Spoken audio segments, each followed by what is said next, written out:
warahmatullahi wabarakatuh. Di video kali ini, saya Anako Maria Baskara akan menjelaskan atau mempresentasikan tentang sistem operasi. Sistem operasi adalah perangkat lunak sistem yang mengatur sumber daya dari perangkat keras atau hardware dan perangkat lunak atau software. Tanpa sistem operasi, pengguna tidak dapat menjalankan program aplikasi pada komputer mereka, kecuali program booting. Sistem operasi mempunyai penjadwalan yang sistematis mencakup perhitungan, penggunaan memori, pemrosesan data, penyimpanan data, dan sumber daya lainnya. Contoh sistem operasi modern. Di sini ada Windows, Linux, Ubuntu, Mac OS, iOS, Android. Untuk Windows, yang sistem operasi yang banyak digunakan. Linux dan Ubuntu sebagai sistem operasi yang mudah didapatkan open source dan dapat dimodifikasi oleh penggunanya. Mac OS terdapat pada perangkat laptop keluaran notebook. iOS pada handphone keluaran iPhone. Untuk Android itu untuk smartphone.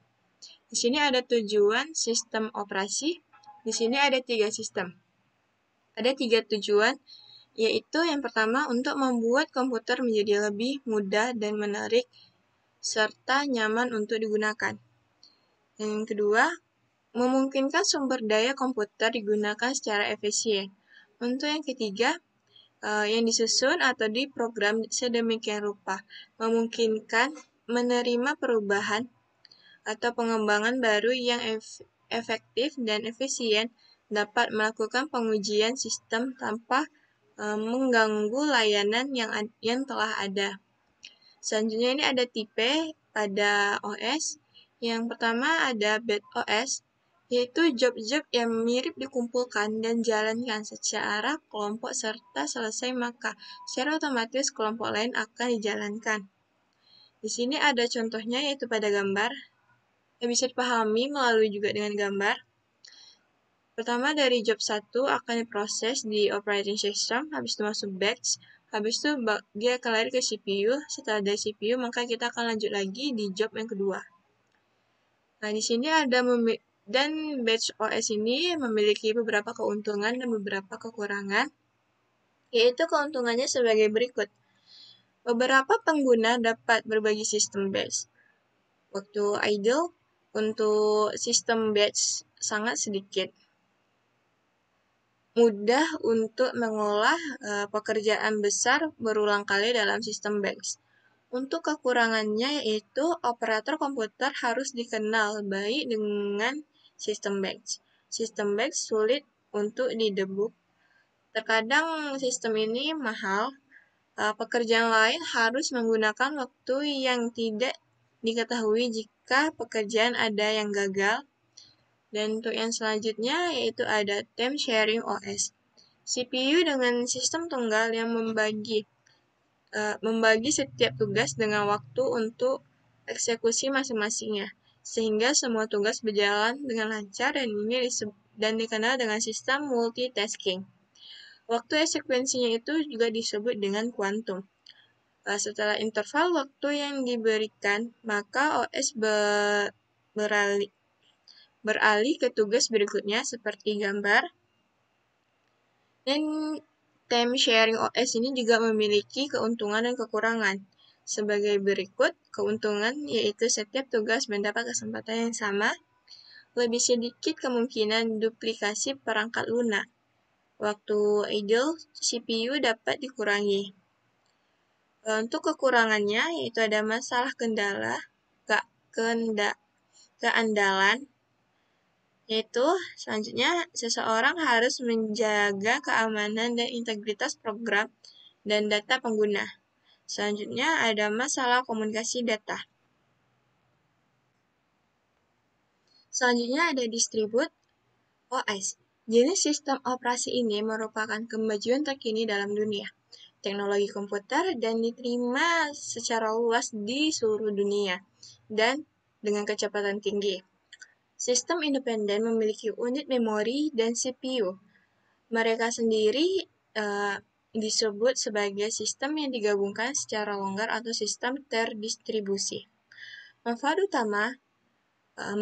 utama bekerja dengan jenis sistem operasi ini adalah selalu ada kemungkinan bahwa satu pengguna dapat mengakses file atau perangkat lunak, contohnya locus dan lainnya, dan di sini ada gambarnya. Dan distribut ini juga memiliki keuntungan dan kekurangan. Keuntungannya itu kegagalan salah satu tidak akan mempengaruhi komunikasi jaringan lainnya, karena semua sistem tidak bergantung satu sama lain. Yang kedua, surat elektronik meningkatkan kecepatan pertukaran data. Yang ketiga, karena sumber daya dibagikan, komputasi menjadi sangat cepat dan tahan lama. Kekurangannya itu kegagalan jaringan utama dan menghentikan seluruh komunikasi. Yang kedua, untuk membangun sistem terdistribusi, bahasa yang digunakan belum didefinisikan dengan baik. Yang ketiga, jenis sistem ini tidak tersedia karena harganya sangat mahal. Tidak hanya perangkat lunak yang mendasari sangat kompleks dan belum dipahami dengan baik. Selanjutnya yaitu Network OS. Ini berjalan di server yang menyediakan kemampuan untuk mengolah data, penggunaan, grup, keamanan, aplikasi, dan fungsi jaringan lainnya. Jenis sistem operasi ini memungkinkan berbagi akses file, printer, keamanan, aplikasi, dan fungsi jaringan lainnya melalui jaringan pribadi kecil. Aspek penting dari sistem operasi jaringan adalah bahwa semua pengguna sangat menyadari konfigurasi yang mendasari semua pengguna lain dalam jaringan, koneksi masing-masing, dan lain-lain. Dan Networks OS ini juga memiliki keuntungan dan kekurangan. Dan yaitu beberapa dari keuntungannya, server terpusat yang sangat stabil, masalah keamanan ditangani melalui server, teknologi baru dan peningkatan perangkat keras dengan mudah diintegrasikan ke dalam sistem.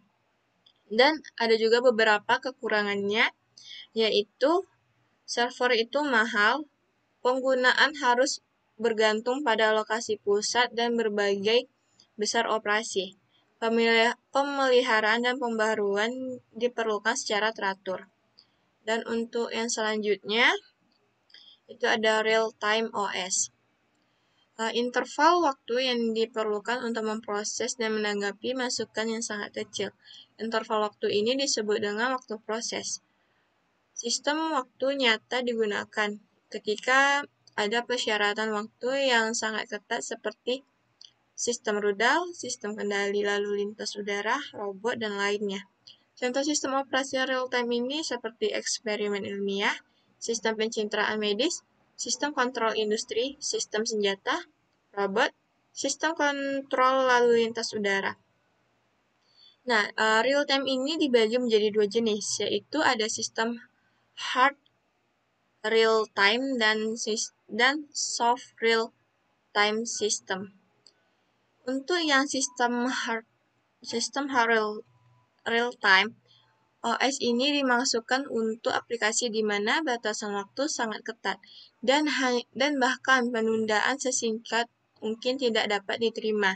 Sistem ini dibuat untuk menyelamatkan nyawa seperti parasut otomatis dan kantung udara yang harus selalu tersedia jika terjadi kecelakaan.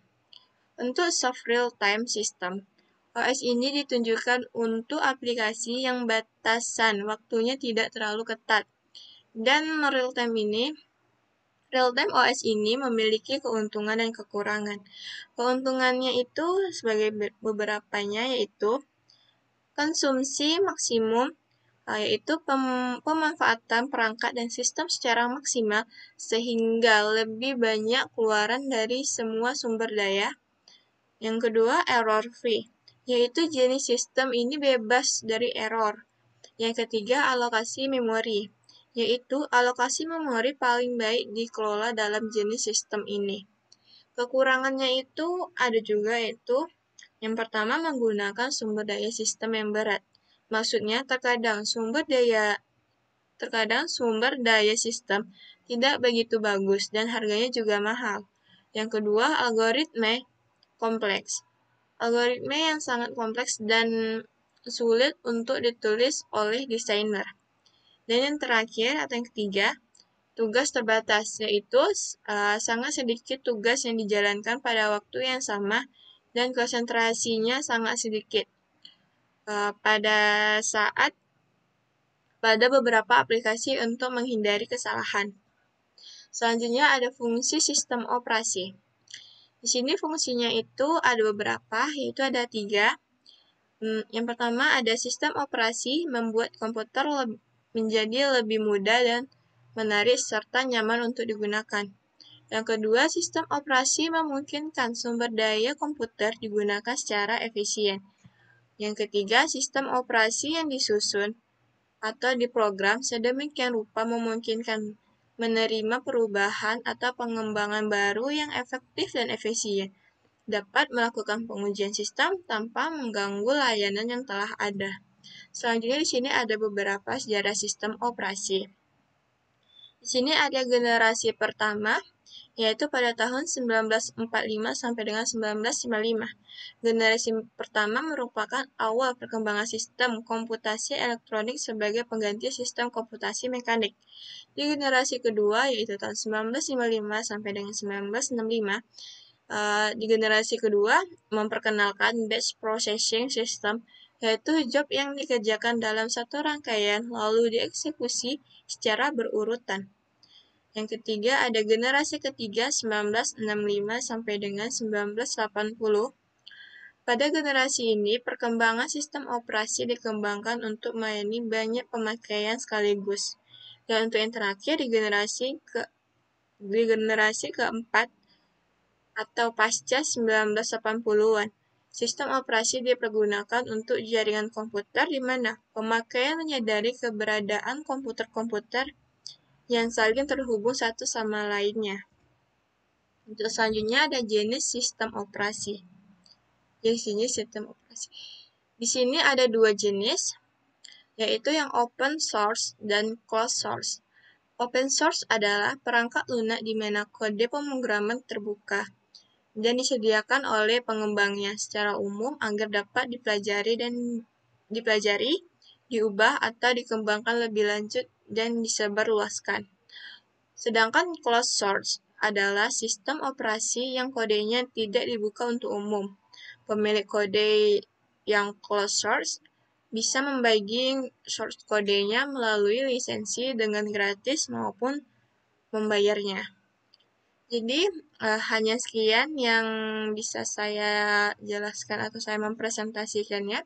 Apabila ada kesalahan, saya mohon maaf. Wassalamualaikum warahmatullahi wabarakatuh.